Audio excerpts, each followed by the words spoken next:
Hello friends, it's Seedborn, and I'm going to tell you more than you ever wanted to know about these flowers, which only show up in Woodfall Temple.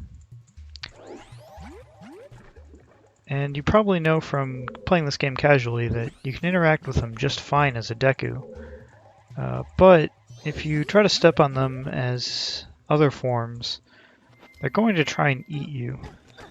So here's what happens to human. They chew you up a bit and spit you out.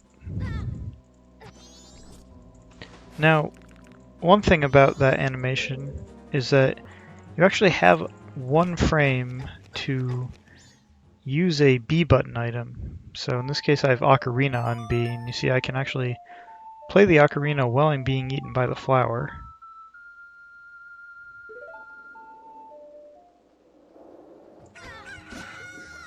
Alright, so that's something. So what about other forms besides Deku and human? Well, Zora just gets eaten and spat back out, same as human.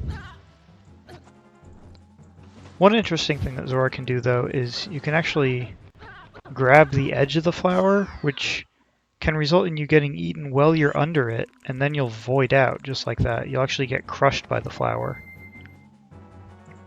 Now what about Goron?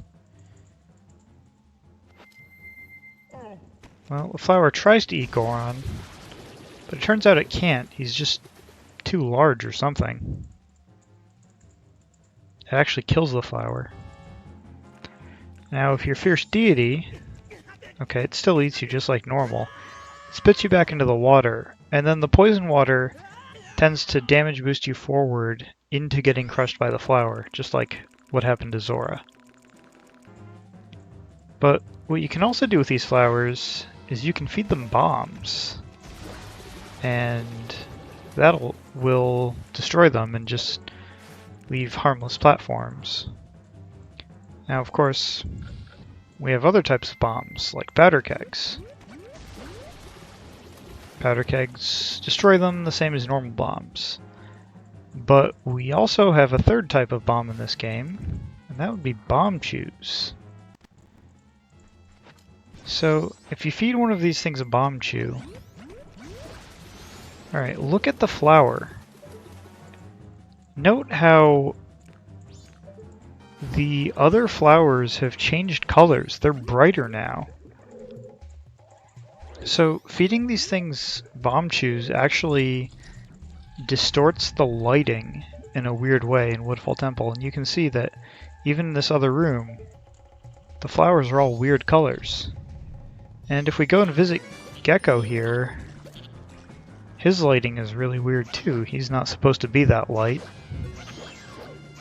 So this is actually reminiscent of the Dodongos in Ocarina of Time. You can feed them bomb chews and really weird things happen. The effects in this game aren't quite as extreme. In Ocarina of Time you can actually crash the game. But you see that the lighting is all thrown off in Woodfall now. And there's one final area where this actually has an effect, and that's in the dark room up here around the top of the temple. Normally this room is supposed to be completely dark, but you see that because I fed a bomb chew to one of those flowers, the lights are on in this room, and you can see everything. It's really weird because this never happens otherwise. So that's just a few of the interesting effects that you get from those flowers.